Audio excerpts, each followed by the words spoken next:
යහපත් දවසක් හැම දෙනාටම බොහොම ගෞරවයෙන් පිළිගන්නවා අපේ නාලිකාවත් එක්ක සම්බන්ධ වෙන ඔබට. යහපත් අනාගතයක් ප්‍රාර්ථනා කරමින් අපි වැඩසටහන් ආරම්භ කරන්නේ ඔබගේ හෙට දවස යහපත් කරන්න, සුන්දර කරන්න බලාපොරොත්තු වෙන අපේ ගෞරවනීය වෛද්‍යතුමන් එක්ක අපි වැඩසටහන් මාලාවක් සම්පාදනය කරමින් යනවා. මේ හැම දෙයක්ම ඔබගේ යහපත සුබ සිද්ධිය සඳහාමයි. අපේ පරම විවිතුරු චේතනාව එයමයි. ඒ නිසා මේ වෙනකොට අපිට ලැබෙමින් තියෙන ප්‍රතිචාරත් බොහොම ඉහළයි. අපේ ගෞරවනීය වෛද්‍යතුමන් වෛද්‍ය උදාර සම්පත් ගුණවර්ධන වෛද්‍යතුමන් ඉන්නවද දවසේදීත් අපිත් එක්ක කතා කරන්න. වෛද්‍යතුමනි ආයුබෝවන්, බොහොම ගෞරවයෙන් පිළිගන්නවා අද දවසේදීත් අපේ වැඩසටහන් මාලාව වෙනුවෙන් ඔබතුමන්ව ලංකාව ඇතුලේ මං හිතන්නේ වෛද්‍ය ශාස්ත්‍රය ඉන්න ඔබට ගිහිල්ලා මිනිසුන් දැනුවත් කිරීම කියන කාරණය ඇතුලේ ඔබතුමා විශාල තැනක ඉන්නවා අද වෙනකොට. මොකද අපි වැඩසටහනට පෙර ආතුවත් කතා බහ කරේ මිනිස්සුන්ට දැන් මාත් එක්ක පෞද්ගලිකව ඔබතුමා කිව්වේ මේ මිනිස්සුන්ට මේ දේවල් කියලා දෙන්න අවශ්‍යයි. මිනිස්සු යම් දවසක මේක තේරුම් ගනි.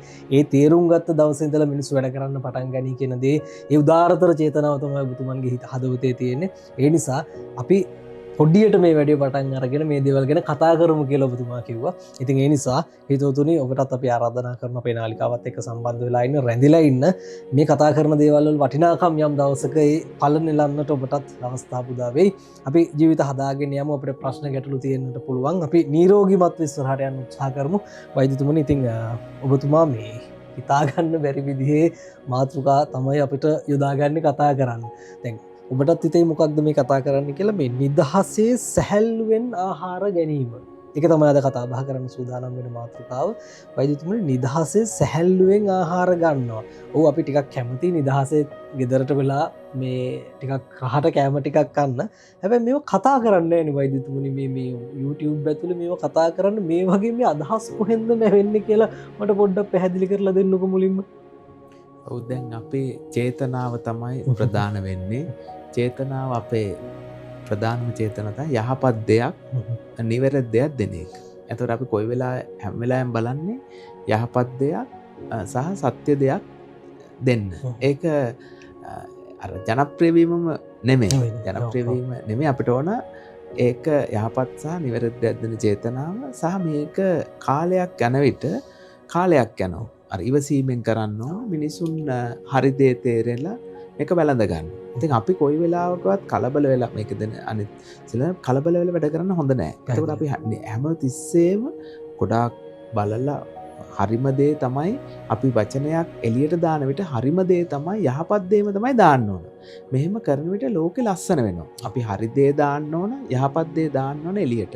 ඒ විට ලෝකෙ ලස්සන වෙනවා. ඒ දර්ශනය මම හිතන්නේ දැන් ලංකාව තුලත් මේ මම විතරක් නෙමෙයි ගරු කරන්න ඕන.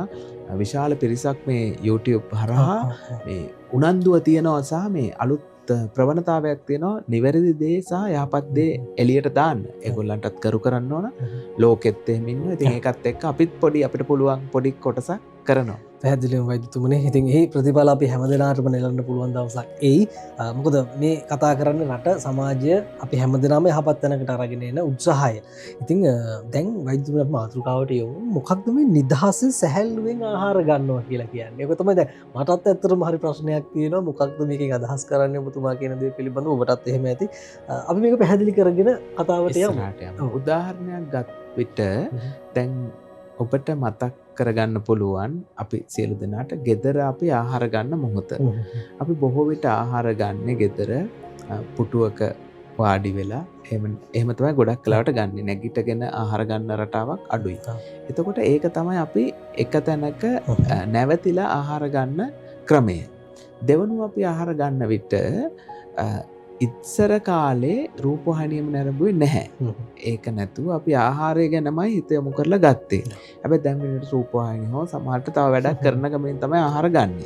ඒතකොට නිදහසේ ගන්නවා කියන්නේ අපි ආහාර ගන්න මොහොතේදී වාඩි වෙලා තමයි ආහාර ගන්න අවශ්‍ය වෙන්නේ. වතුර බොන විට උනත් අපි කොච්චර කලබලුණත් පොඩක් නවතින්න ඕන. මම මේක විද්‍යාත්මක පැත්ත කියන්න සහ මේක අවුරුදු ගණනාවක් ආපු දර්ශනයට එකතු වෙලත් කියන්නම්. එක එක ආගමික සංස්කෘතික අංගවලත් මේක තියෙනවා. ආගම් වලටත් මේක ඇතුල් වෙලා තියෙනවා දර්ශන වලට. එතකොට නිදහසේ ආහාර ගැනීම දැන් මම පොඩි උදාහරණයක් අපිට ආව ගෙදර ගත්තා. ගෙදර අපි ඕක එළියට යනවා. ගියාට පස්සේ වාහනේ යන ගමන් අපි ආහාර ගන්නවා. සමහර විට කෙටි ආහාර කියලා කියන්නේ. ඒක වාහනේ යනවන් ගන්න ගමන් අපි එතකොට අර තවත් වැඩක් කරන ගමන් තමයි ගන්න. සමහරට දුරකථනය බලන ගමන් නැත්නම් තව කෙනෙක් කතා කර කර තමයි ආහාර ගන්න. එතකොට අපේ සිහියක් නැහැ ආහාර කන්නේ මොනවද, රසය මොකද්ද, ගුණය මොකද්ද, බඩට දාගන්නේ මොකද්ද කියලා දන්නේ නැහැ.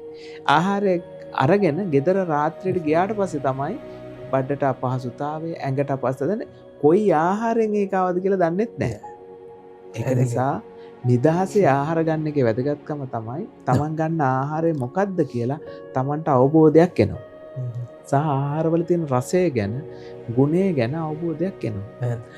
ආහාර ජීර්ණය කරන්නත් මේක ඒ කියන්නේ වැදගත් වෙනවා. මොකද අපි අර වේගයෙන් කෙටි ආහාර වගේ ගන්න විට ඒක ඇඟට ඔරොත්තු නොදෙන ගතියක් එනවා. අපි ඉස්සරහට කතා කරගමු මේක දරුවන්ට කියා දෙන්න ඕන ආහාර ගන්න ආකාර.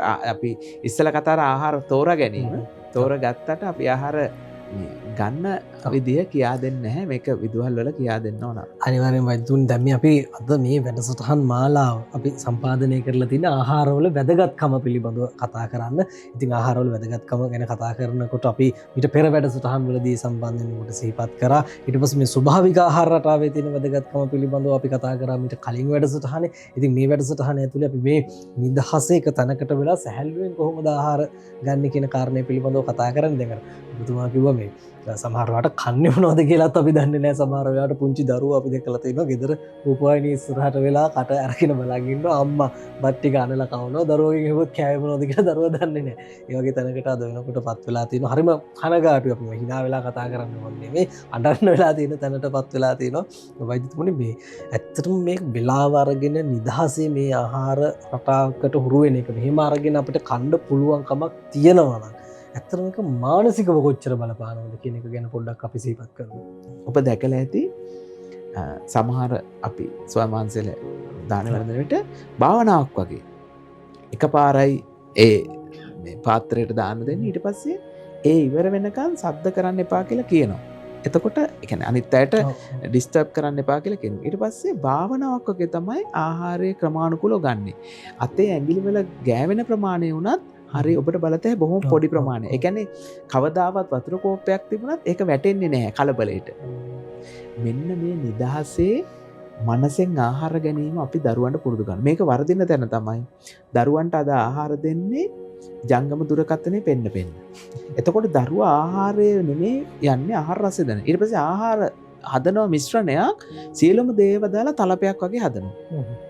ඒ කෙලුණු රසක රසයක් නැහැ වෙන වෙනම දෙන්නේ නැහැ. දැන් සත්තු ගන්න ආහාර වෙන වෙනම හඳුනාගෙන රසයක් දන්නේ අරක හදලා දරුවට බඩට පුරවනවා. ඒ කියන්නේ පුරවන්නේ දරුවට වෙන දෙයක් කියලා.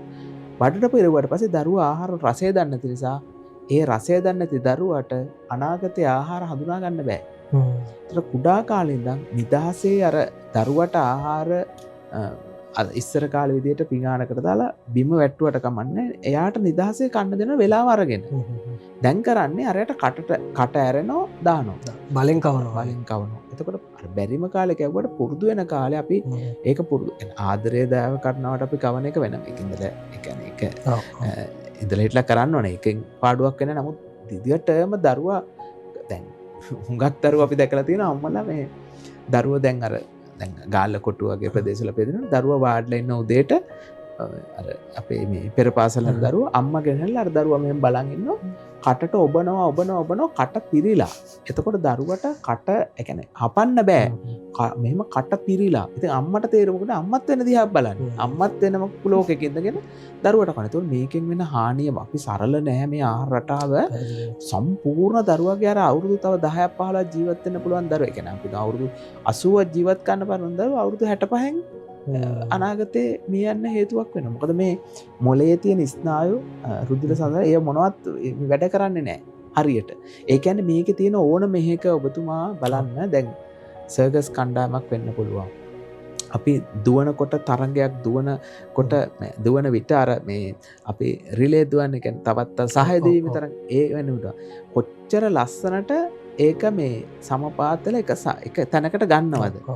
හැබැයි අපි ආහාරයේදී මෙහෙන් දානවා මනස සූදානම් වෙන්නේ නැහැ. ඒතකොට ආහාරය මේකට ගැලපෙන්නේ නැහැ. අපි නිකන් අර මැෂින් එකකුන දැන් කර්මාන්තශාලාවන කොච්චර ලස්සනට එක ගලපලා තියෙනවද? ඒතර ඇඟත් අපි එහෙම හිතමු. මේ කරුණු හිතලා ක්‍රියාත්මක කරන මුදල් යන්නේ නැහැ. මේවා දන්නේ නැතිකම. මම හිතන්නේ වයිදුනේ මේ බොහොම නික අනවශ්‍ය කාර්ය බහුලත්වයකදී ඉන්නේ අපි අර එක වැඩකට ફોකස් වෙන්නේ නැහැ.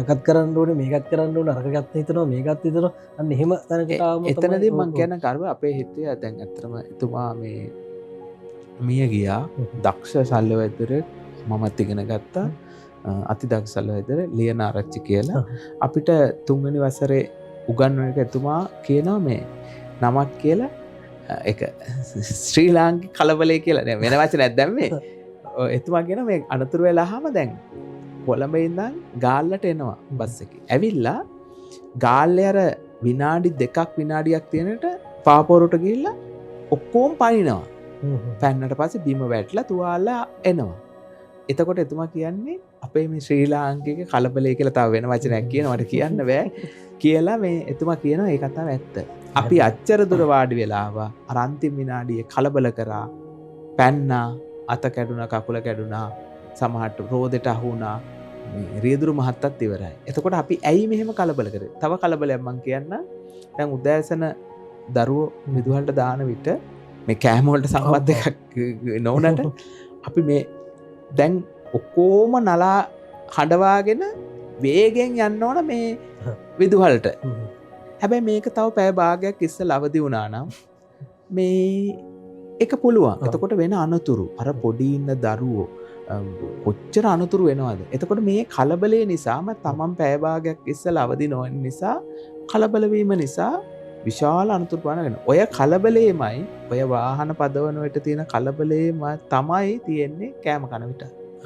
ඔබ බලන්න ඔක්කොම කරලා මේ කෑම කනකට හරි කලබලයි. දැන් අපි මේ පැය 2-3ක් අරගෙන කෑම හදනවා විනාඩි 5න් මේක කාලය ඉවර කරලා. එතකොට ඒකදී දැන් කාර්යබහුල ජීවන රටාව තුළ අපිටත් සමහර ලාවට නොදුනත්ව වෙනවා. අපි කතා කරන විට අපිටත් හැදෙන්න පුළුවන්. ඒ කියන්නේ අපේ ඇතුළු සමහරට මේ රටාව තුළ ඉඳලා අපෙනොත් මේ වැරදි වෙනවා. ඉතින් අපි මුලින්ම අපි හැමෝම හැදෙමු කියලා කියන්න තමයි නැතුව කාටවත් මේ ඇඟිල්ල දික් කරන්න එහෙම නෙමෙයි. අපි මේක හැදෙමු. මොකද මේවා කතා කරාම සමාජයේ අපි කුණු කතා කරනට වඩා අනුන්ගේ වැරදි කතා කරනට වඩා මේ වගේ දේවල් කතා කරාම මේකෙන් හැමෝටම යහපත. එතකොට රටට යහපතක් ලෝකෙට යහපතක්.